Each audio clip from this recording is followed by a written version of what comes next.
British police have charged Nigeria's former Minister of Petroleum, Alison-Madueke, with bribery offences, saying they suspected she had accepted bribes in return for awarding multi-million-pound oil and gas contracts.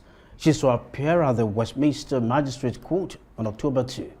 Alison-Madueke was a key figure in the administration of former President Goodluck Jonathan, serving in his cabinet from 2010 to 2015. She also served as president of the Organization of the Petroleum Exporting Countries. The National Crime Agency says Alison-Madueke was accused of benefiting from at least £100,000 in cash, chauffeur-driven cars, flights on private jets, luxury holidays for her family, and the use of multiple London property. She denies all the charges of corruption. We're being joined now by Senior Advocate of Nigeria, Johnson Usman, for more on that development. Thank you so much for joining us, Mr. Usman.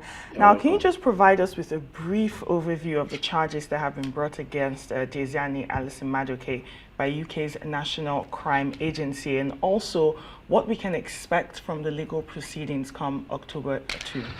Thank you very much. As we are all aware, today news broke out that the British police have charged and arraigned Madueke for alleged of bribery and corruption, stemming from the award of multi-million pounds contract in oil and gas.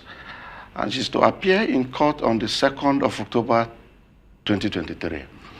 In the words of Andy Kelly, the head of the National Agency, said that the charges are thorough and of complex international investigation. This will tell you that the charges are not worthless. There are charges that are concrete based on thorough and international investigation. And to the best of my knowledge, before a British police file a charge of this nature, it must be stemmed from, indeed, a thorough investigation. As we're all aware, every charge, the sources of every criminal charge is predicated on a thorough investigation. Therefore, I don't expect anything less. I think it's coming at the right time that we're having new ministers being sworn in by the President of the Federal Republic of Nigeria. Okay. And it goes to show that while you are in public office, you are accountable.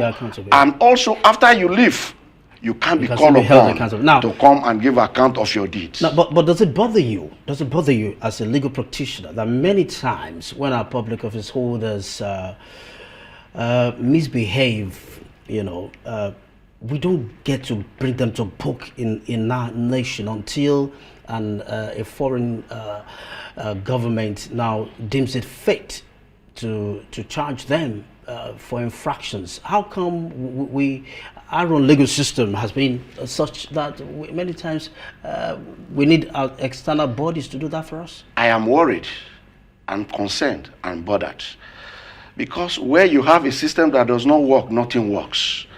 Where you have a system that works, things must work naturally. So it goes to show you that the system we have here does not work.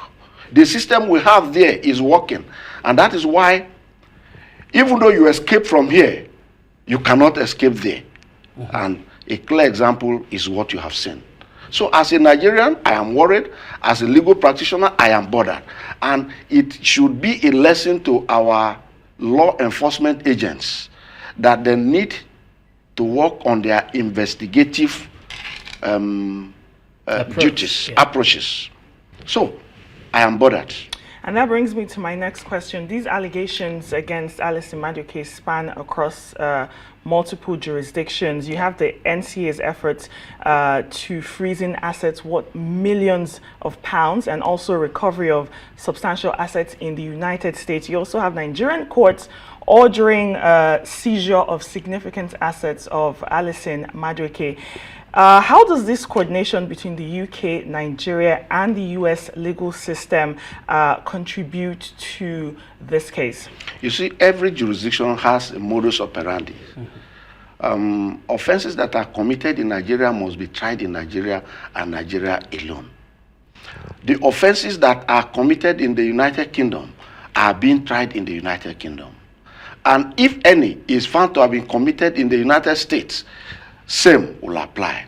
Therefore, you will see that the offenses span across 3 jurisdictions, but each of these countries has a limit to its prosecutorial powers. Nigeria cannot prosecute on offenses allegedly committed on the soil of the United Kingdom, and that is where the British police now came in. They have filed a charge for the alleged offense committed on the soil of the United Kingdom. Okay, well said. But I'm also still bothered that many times it's because when we fight corruption cases like this, it's better to nip it on the bud. Yeah. Why is it that it's after the offense has been committed that we now wake up to it? What about fighting corruption before it's committed? You see, when you talk of corruption, in most cases, it is a frontal fight. The achievement in most cases are after the commission of the offense. Why do I say this? When the fight is ongoing, you and I will not know. It is the effect or the failure of the committer of the offense that we see. So give it to our security agencies, they are fighting. But in most cases, you will not see what they are doing until when there is a failure as this. And when the person is arraigned, taken to court, you now discover that, oh, no wonder he committed this offense. But that does not mean they are not doing anything. They are working assiduously and seriously. But sometimes... I don't entirely agree, though, because it's important, just before Nkechi comes in again, it's important to be able to block the leakages before the offense is committed. That is why I told you earlier that in a system that works, things work naturally. We have a system that does not work, and because of the compromise. We have insiders that are compromising even the system. Yeah. So they make sure that the system does not work. So it's a great problem. So the fight against corruption has to be internal first. You have to fight internally before you can succeed externally. I have been on the field and I can tell you that in so many cases, the major problem you have with corruption cases is investigation. And when the investigation is compromised, there is nothing the prosecutor can do. Therefore, the investigation must be thorough, must be complex before you can achieve the needed result. So I don't agree with you that there is no fight at all. There is, but there's a lot of compromise internally, and that raises a lot of concern for all of us. And we know how high-profile cases go in Nigeria. Having Alison-Madueke serving as both the Nigeria Petroleum Minister and President of OPEC during her tenure, how might her influential position have impacted this type of investigations that you're talking about? Well, that would be speculative. Okay. It will be pure speculative for me to say that her position as a Minister of Petroleum, her position as OPEC President influenced any decision taken. It is speculative. Okay. But it might not be far from it. Okay. But I'm not worthy to comment on that. That's okay. But then what does this portend for 7 ministers? Because I saw that you're really passionate about that. The outcome of this case will go a long way. Yes. In sending a strong signal to our current ministers.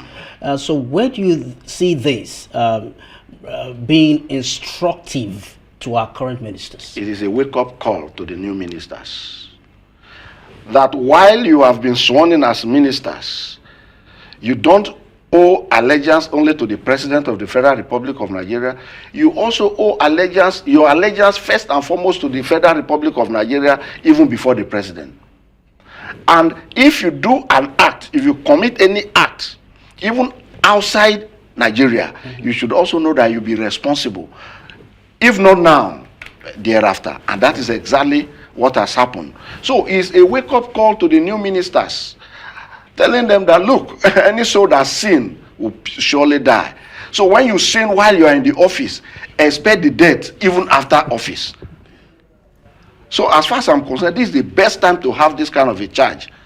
Now that we have new ministers, is let them be warned that there are dangers ahead while holding public office.